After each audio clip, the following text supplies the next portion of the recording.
Howdy, folks. We got a few pieces of mail today. I don't even remember what all I ordered, so we're going to open them up. I'm going to try not to show off my address, name, and whatnot.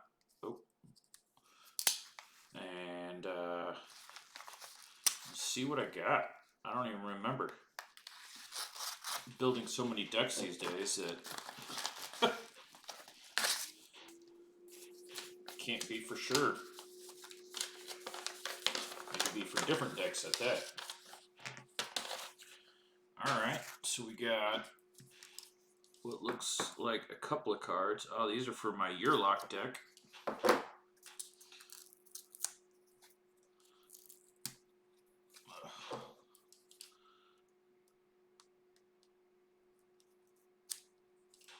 Alright, so we got some cards here. First off, we got Citadel of Pain. At the end of each player's turn, Citadel of Pain deals X damage to that player, where X is the number of untapped lands he or she controls.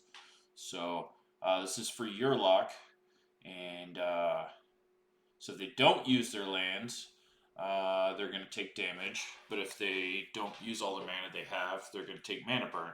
So I also didn't have the Pain land for Gruul, Karpluzan Forest.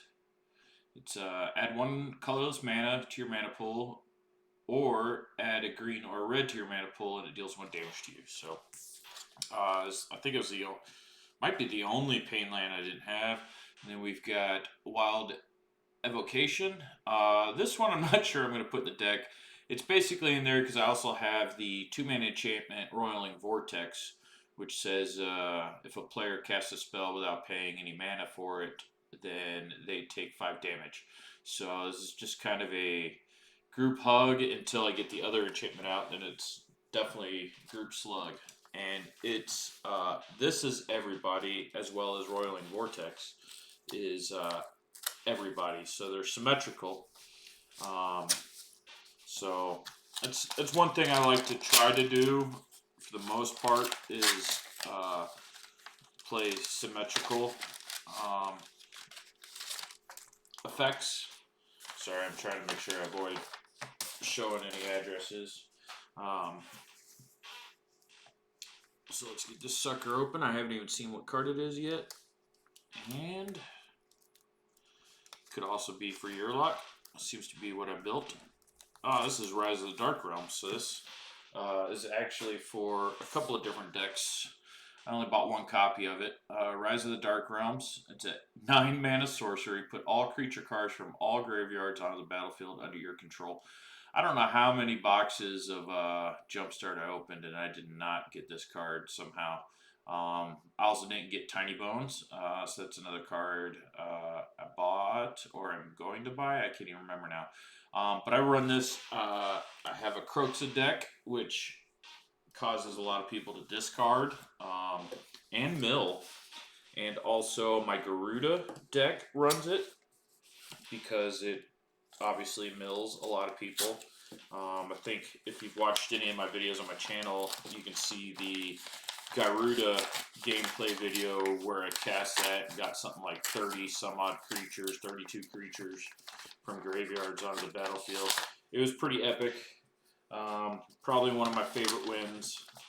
And alright, let's see what we got. I want it to be a surprise too.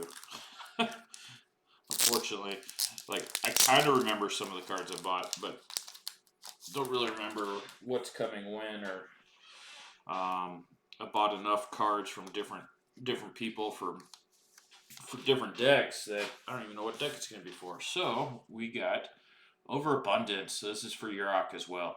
So it's a mana doubler. It's green, red, and a colorless for an enchantment. Whenever a player taps a land for mana, they add 1 additional mana to their mana pool of the same type. And Overabundance deals 1 damage to him or her. So it's group hug, but it's also everybody's going to pay for it. So you get the extra mana, but you're still taking the damage. So If I can double that effect up by them not being able to use all that mana, then and then your lock does damage to them, then it's pretty sweet. So, pretty good deal, I think. Let me see what we got here. So, this one says, check us out on Twitch at BoardState, at Crixofer, at Tony Low TV. So, not sure what I bought from these folks, but we're about to find out. Figure out, throw out a little extra at them. So, a little free advertising for them. I don't know what to do.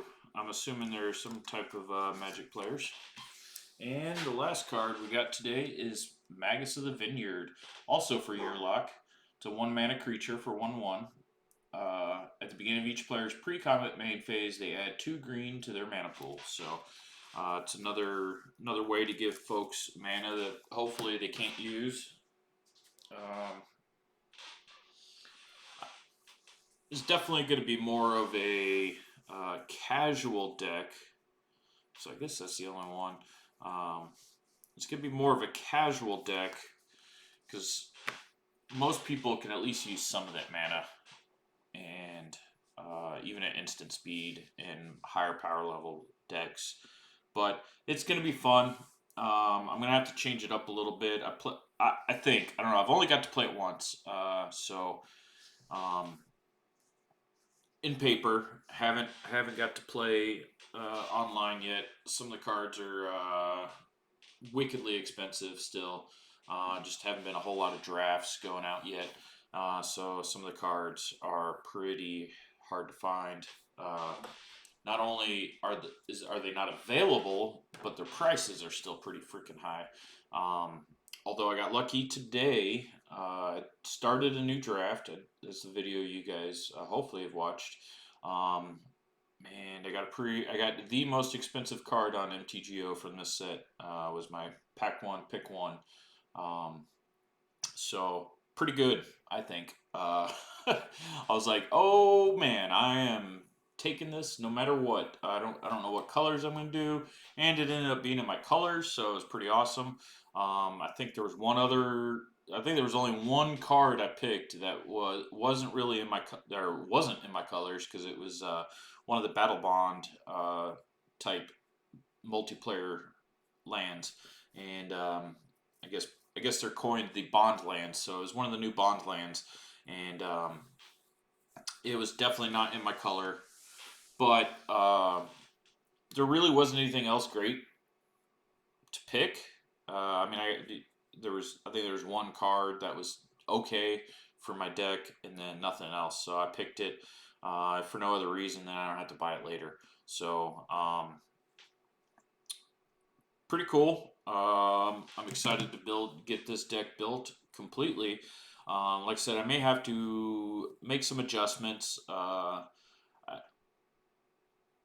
Everybody else was playing a relatively more casual deck as well, but they were getting a lot of creatures out and stuff. So I was definitely a target, and I don't think I have enough deterrence from people attacking me in the deck. So I may have to make some adjustments. Like I had No Mercy out, but it wasn't as helpful as I'd hoped it would have been. So we'll see. We'll see what adjustments I got to make. I also had too many of these type of effects over abundance. I think at one point, one of the other players was playing group hug. So at one point, all our lands were tapping for 4x mana. So it was hard for me to cast stuff just because it was just too much mana to cast what I had available in my hand. So without having like a huge amount of card draw, it was like, oh, okay, I guess I'm not gonna do anything. I thought I had enough mana sinks available. I was wrong. Because I didn't draw any. So Hopefully, I'll be doing a deck tech on this deck once I get the everything built and maybe revamp the deck list. I'll be doing since it is one of the decks I want to build in paper. I'm going to do a paper list and just show off the cards I got. I would like to say that I moved rooms, so I have better lighting in this room, and it seems to have been a good decision. So that's it for today. That's the end of the mail drop. So y'all have a good one, and I'll see you next time.